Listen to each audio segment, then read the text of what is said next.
gentlemen, good afternoon. I would like to thank to Dr. Charles Douglas at the JPC for the invitation, and I'm very honored to be here.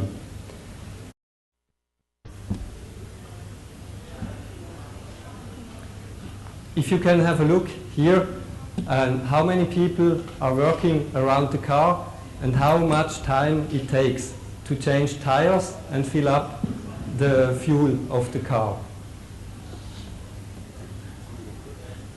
And you see also how it's organized, how the people are, who is doing what, and with which instruments.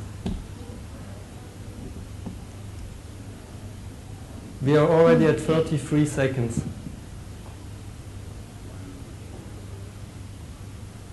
And you have been seeing the people running around the car, handing over some tires to the other one, using the same material. And now you have another sequence. How is it today?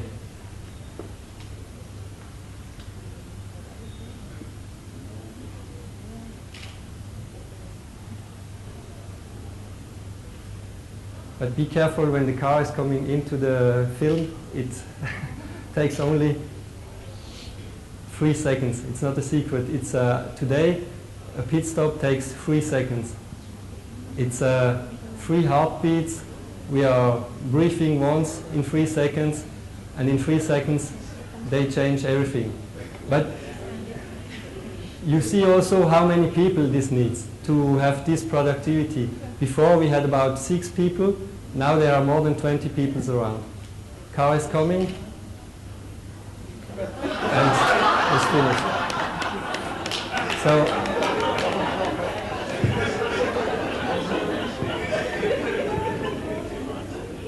everybody has his place, everybody knows to do. There is one guy in the front who is managing the whole team, and there's a whole teamwork.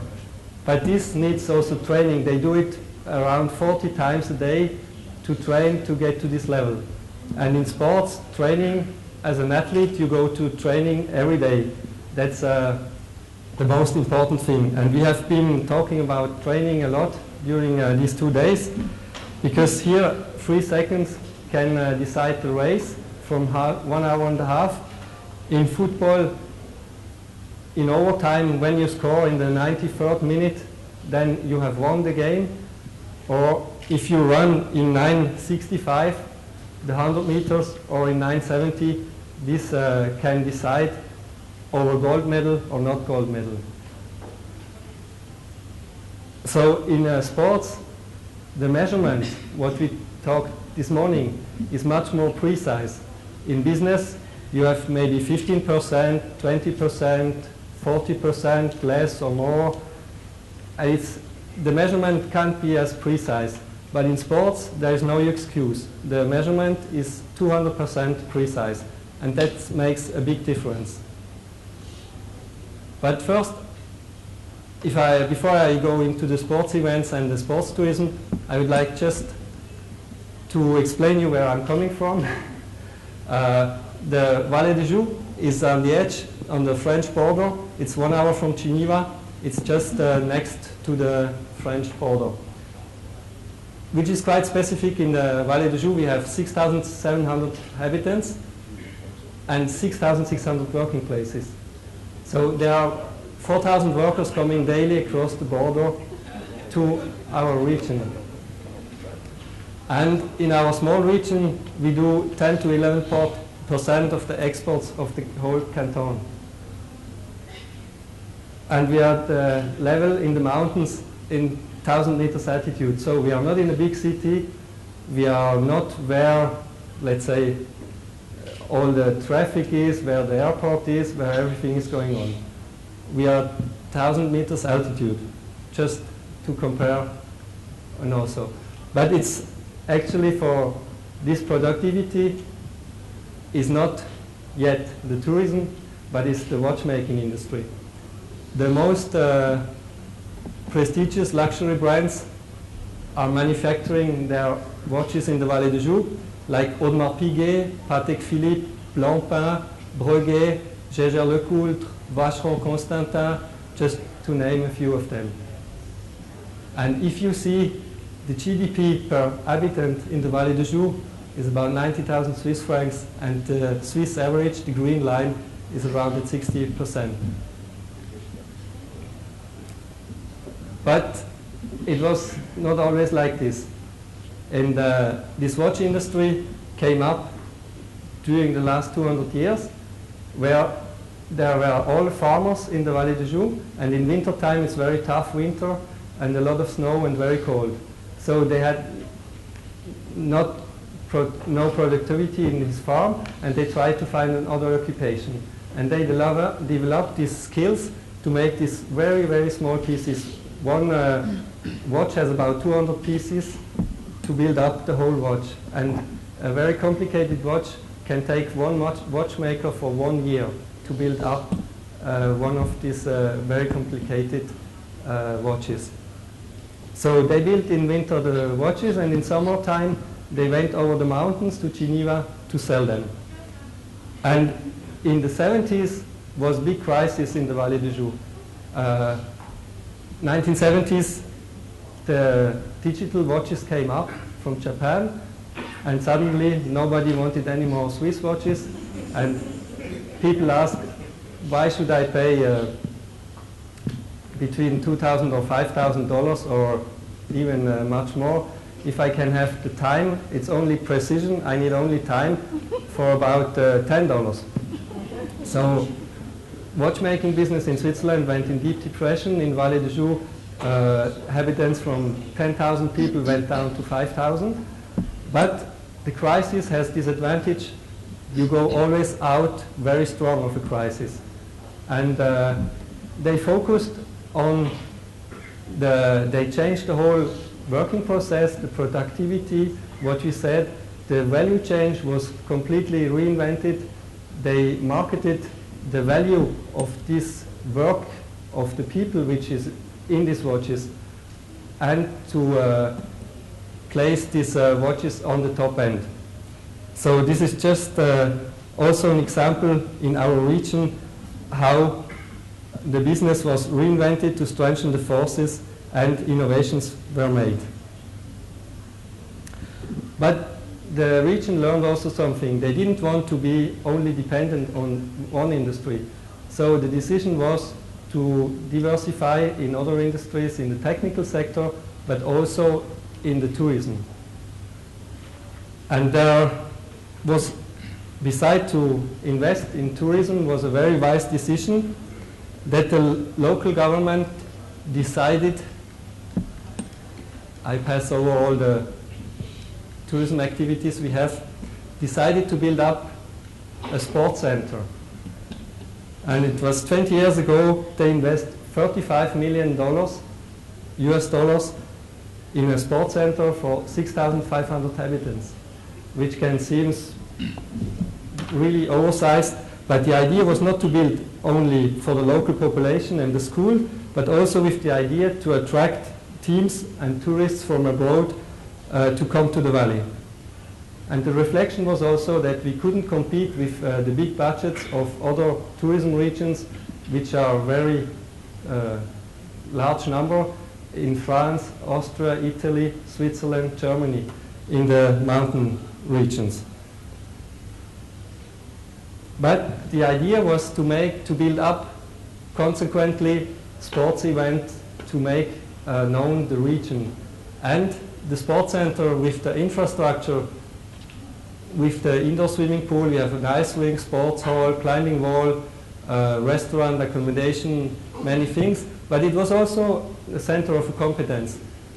We have the organization of the events. We organized training camps, school camps.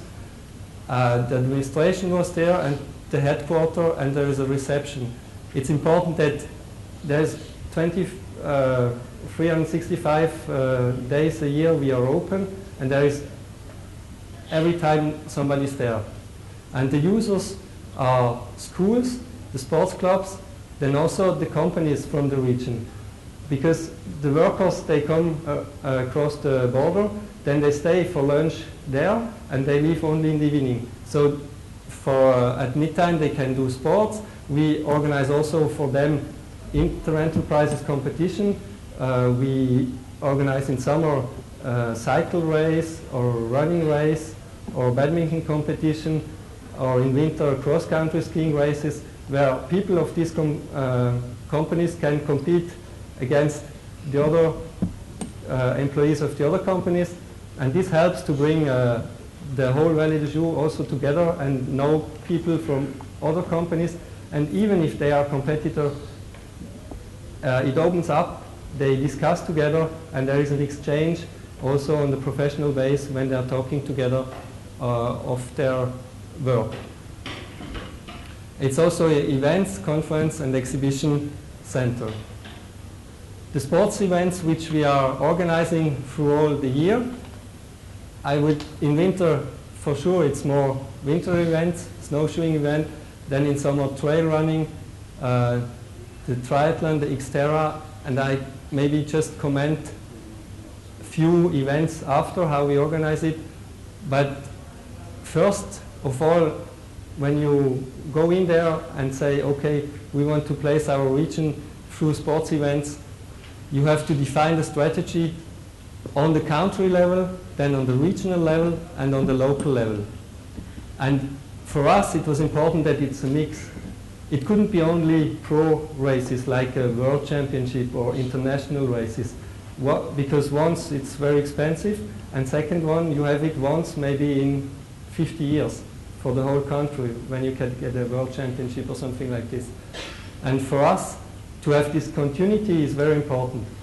You have to organize these events each year very regular and to build up this recognition throughout all these years. Then we had these races with pro athletes, but then we have also these races in triathlon with mixed, where normal athletes like you and me can participate, and there are also the pro level, but you have all categories which can participate. Then it's also more these events which are attracting people for tourism from abroad or from the whole country, and other events which are targeting people from the region and local people. So for me it's very important to have all this mix of different events and not focusing on only one high-level event, but which is gone within 1 week or maybe 1 day if it's only a race, and then nobody speaks about it again. And you need to define the needs in each region. You have very nice different regions here in Jamaica. You have beautiful beaches, but you have also beautiful mountains. So you can define different events in each region, and also which goes with the landscape and also with the local habitats of the peoples. And then when you define these events on the basis of the local competencies and the environment, maybe you have some things which you need from abroad. You don't have to invent all the technical stuff. If you can get it to rent it for a race or for an event, then the assistant to have this help from outside is very important, not to create everything by itself, but the basic competencies need to be built, but then this external addition can be bought. And define the organizational structure. I will just go through on one event after, where you define the committee, the budget, and also if you build up, as we do at the sports center, several events through the year, you get in some standardization for all the processes. Also what we talked this morning and yesterday, this standardization can be adapted from one event to the other one. And different persons at key sectors, they can be used the same. So then you have also different people which have the skills already. And for sure then the realization of the event with the participation of the media coverage and local, national and international recognition. One of the events is a hockey tournament which we organized. It's maybe a bit special. Normally, ice hockey is played in Switzerland in winter time, but in late summer, the teams are already training to get ready for the competition. So we have been the first ice rink in Switzerland 15 years ago who made ice in summertime. But summertime, fortunately, is not as hot as here. We don't have, but still have around 20, 25 degrees, and it could seem a bit not very logical to have ice in summer. But it's very demanded for the teams. We get teams from all over Europe, the best teams from KHL. KHL is the Russian league, which has a level of the NHL, the North American league, and teams from Sweden, Finland, Switzerland. And so they come to us, and we host them for 1 week. They make training camp, and it came also up the idea to fill up in lower seasons the hotels. And that's another reason why we started to organize all these events. And the organizational structure, there need to be, for example, a team host for the teams, for each team, because teams, I put it on the first, because for me, even the teams are more important than the public. We talk about the customer here, about the teams also, not only the public is a customer. Because they need really perfect infrastructure, they need perfect food. A hockey player, he doesn't eat the same as a girl in gymnastics who weighs maybe 40 kilograms. And when you have a 2 meter high hockey player and a 120 kilogram hockey player, they need other nutrition.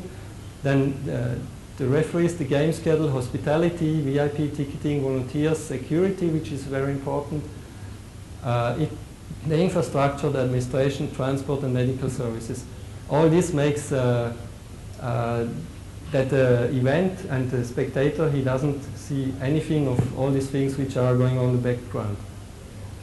This was an example for where professional teams participate, but then also they come in trainings camp, which you can attract teams from abroad to have training camps in your country, in other sports, for sure not in winter sports, but in summer sports, which you have all the infrastructure, you have the hotels, and in low season you could fill up the hotels with kind of these events. Then another event is the slow up, we call it. We have a lake in the Vallée de Joux, which is a road around 23 kilometers, and one Sunday we close the road, and then there are 35,000 people coming up and go around the lake with bicycle, with you see there are a lot of kids with rollerblades, and there are food stands around, there is music around, and there is really nice to go around there.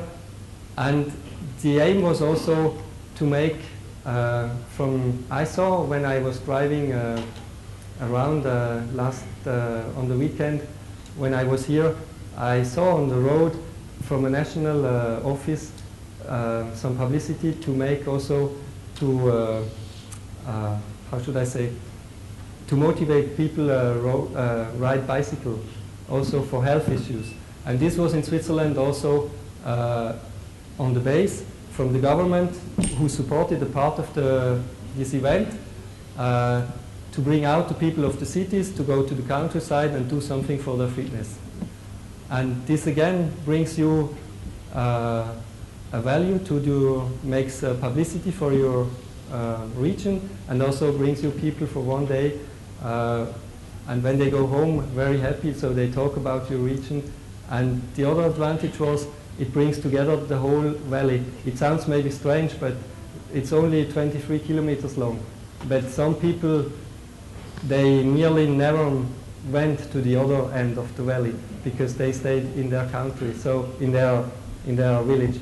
Maybe also, I don't know, if you travel a lot around of your country, or kind of events could also bring together the people from different regions and make them work together on other project and business which can be very helpful also in the development. Then another event, like a fundraising event, Pedal for Cancer. It's an association, an English-speaking cancer association, who asked us to build up the event. It's mainly, the aim is to collect money for ladies which had breast cancer, and to make prevention for them, to help them, and also in cancer research. And there are 1,000 people coming from multinational companies from the Lake Geneva region, coming up to our region to participate in this event, which makes, again, fills up the hotels and also makes huge publicity afterwards for our region. And another event which we specialized was first a triathlon, where you swim first, then you run. First you swim 1.5 kilometers, then you bicycle 20 kilometers, and then you run about 5 kilometers. That's normal triathlon, road triathlon. And now it's becoming very popular. Instead of running marathons, you have trail running, which is, instead of running on the road, you run in the mountains. And in triathlon also is this Xterra. Instead of road bicycling, you go with the bike, with a mountain bike, and you run on a trail road. And which is very special in this race. There are 20 races worldwide, and their best athletes are coming, and then they qualify for the final in Maui. And each age group has a qualification for the final also in Maui. So it's very popular. Maybe you heard about the Ironman, which is a bit different, which is on the road also, but this has very, very popular. And we see a tendency in sports events, the harder it gets, the more people are coming, because they want always having higher level and prove themselves also that they can do stronger and harder sports. And this would be an event I could see very well here in Jamaica. You have this in the mountainside. To organize this, you have then the people coming from abroad, from other countries, from the States, and it's perfectly fitted for your landscape. So here, just as a resume from the pros, the mixed, and the tourism, and the local region again, to organize all these championships for the pros, the training camps. I heard often the specialization from you have all these world-class athletes in athletics, to build up an academy for training, but it needs also infrastructure who need to be invested first also from the government, and then could help also to develop much more of the talents in your country. And the technical exchange partners, maybe I could come on later on this.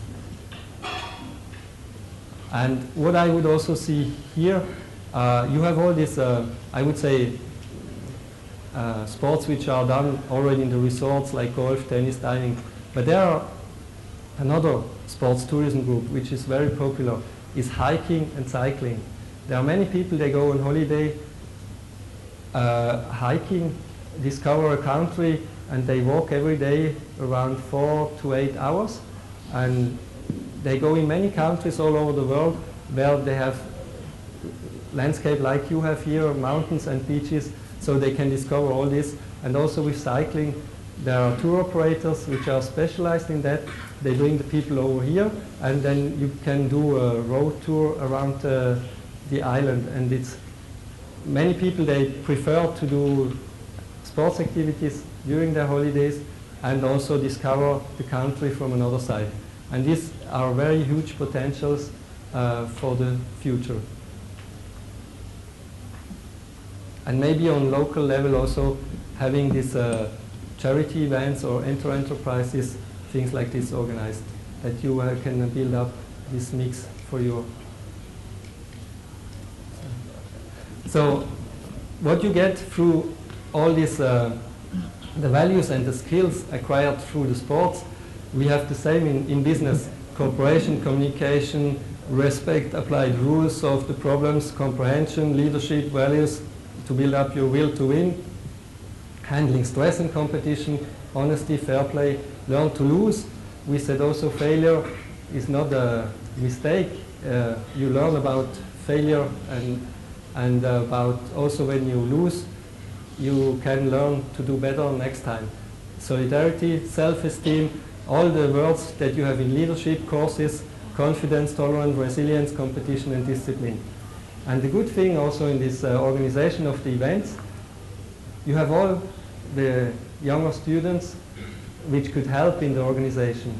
And this gets you in touch the first time with, let's say, business life and building up your skills through these events, which can be very helpful afterwards in your job. So, to come to the end, I think you have 3 million people living here. You have you have several world stars in athleticism.